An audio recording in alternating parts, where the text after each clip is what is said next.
কারবালা ইমাম আলী মাকাম ইমাম হুসাইন কারবালা জানতেন না কারবালা গেলে হবে। হাদিসে মওজুদ ছিল। হযরত উম্মে সালমা তিনি কান্না করেছেন, নবীজি কান্না করতে অবস্থা দেখেছেন, কান্না করা অবস্থা দেখেছেন। উম্মে সালমা জিজ্ঞেস করেছেন, ইয়া রাসূলুল্লাহ কেন কান্না করছেন?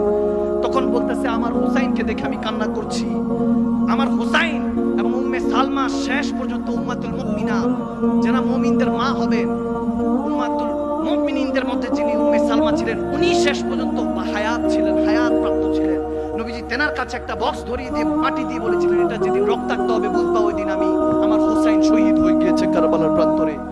এটা বলে উম্মে সালমার কাছে ওটা দিয়েছিলেন। আম্মা জান কেবলা ওই দিন স্বপ্ন দেখে দৌড়ে উঠেছেন। নঈমুদ্দিন মুরাদাবাদী আলাইহির রাহমাত তিনিও এটা খুব তাফসীলে বর্ণনা করেছেন হাদিসে পাক।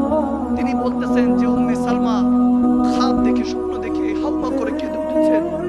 উঠে বলতেছেন, আমি নবীজিকে দেখলাম দাড়ির মধ্যে বালু লাগা, জিসমে রক্ত লাগা, রক্ত মোবারক নিয়ে আমার নবী চোখের পানি ছেড়ে কাঁদছে। নবীজিকে জিজ্ঞেস করলাম, ইয়া রাসূলুল্লাহ আপনার এই অবস্থা কেন? বলে শহীদের একটা মিনিং আছে, মাদাদগার, মুহসিন। বলে শহীদ উহুদের ময়দানে আমি হওয়ার কথা, আল্লাহ কবুল করে নাই, কিন্তু আমার হুসাইনকে কবুল করেছে। ওই যে ফাসাল্লি লিরাব্বিকা ওয়ানহার, আল্লাহ যে বলেছে সেজদার কুরবানি আমার কাছে পছন্দ, ওই সেজদার মাধ্যমে কুরবানি আমার হুসাইনকে আল্লাহ কবুল করেছে। উম্মে সালমাকে বলতেছে, সালমা আমি হুসাইনের জন্য কারবালায় পৌঁছে গিয়েছি। আমার হুসাইনকে জড়িয়ে ধরে বলেছি, আল্লাহ ইমাম হুসাইন সেই শহীদ, যেই শহীদ তুমি শাহাদাতের সর্বোচ্চ মাকামি দিতে চাও, সেই বান্দা ইমামে হুসাইন হিসাবে ইমাম হুসাইন নিজেকে কুরবানি করে দেখিয়ে দিয়েছে।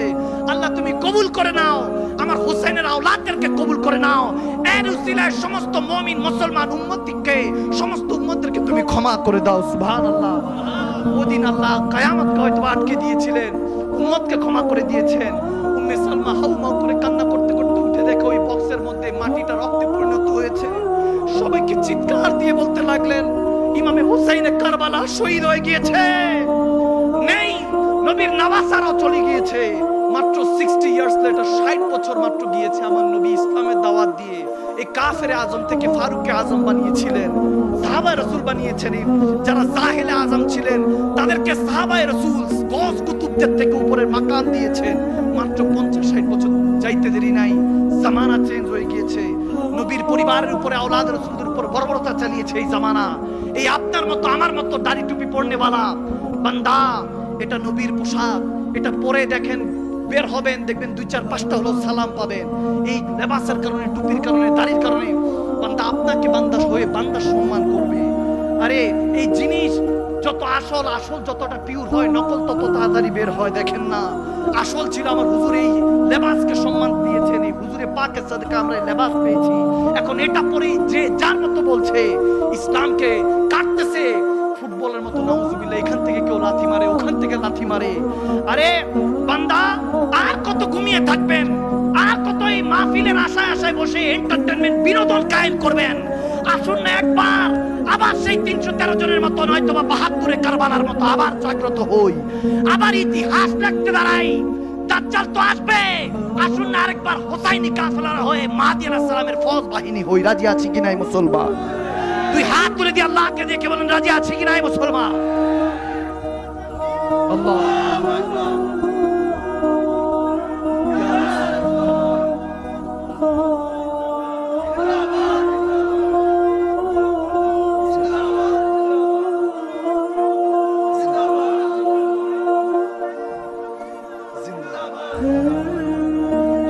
শাহে কারবালা, আরো জোরে বলুন না, শাহে কারবালা।